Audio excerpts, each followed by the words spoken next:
disebut dengan as-sadiq atau as-sadiqin, jamak daripada sadiq.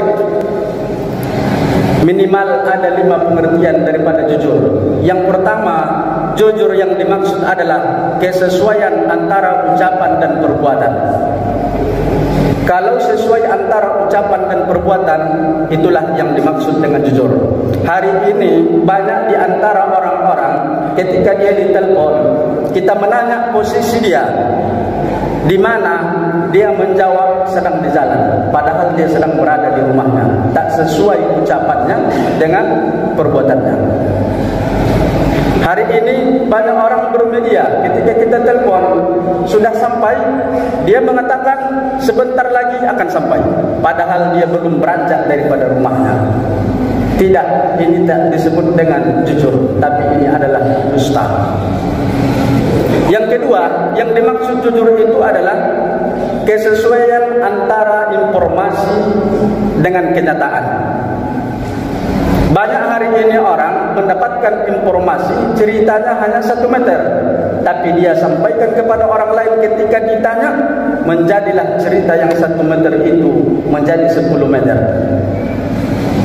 Banyak hari ini orang menyebarkan informasi, ketika diminta informasi kepadanya tak sesuai dengan yang dia dapatkan, ditambah-tambah.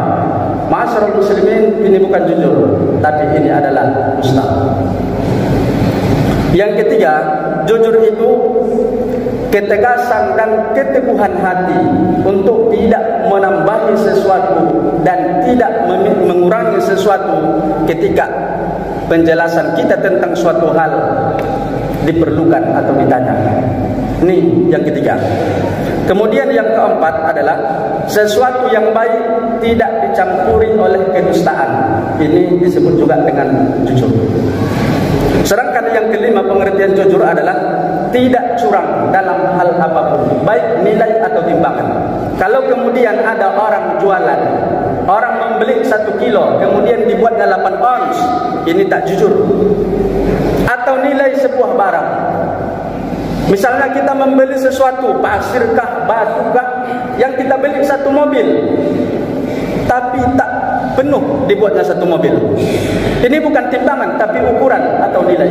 Ini tak disebut dengan jujur. Berapa banyak hari ini orang mengira itu biasa-biasa saja, tapi di sisi Allah dia adalah orang yang berdusta. Di sisi Allah dia bukan orang yang jujur. Ma'asyiral muslimin rahimakumullah, hati-hati dengan timbangan. Ketika kita menjual sesuatu, kita mengurangi timbangannya 1 ons. Coba ketika 100 orang yang kita berjualan, 100 orang, hak daripada 100 orang akan kita kembalikan di akhirat. Di mana kita mendapat uang di akhirat. Lalu kemudian kalaupun kita ada mendapat uang, tapi ini mustahil. Andaikan saja kita mendapat uang di akhirat, kemana dia akan kita cari yang kita tipu tadi? Mulai daripada umat Nabi Adam sampai manusia yang terakhir ada di akhirat, kemana kita akan mencarinya?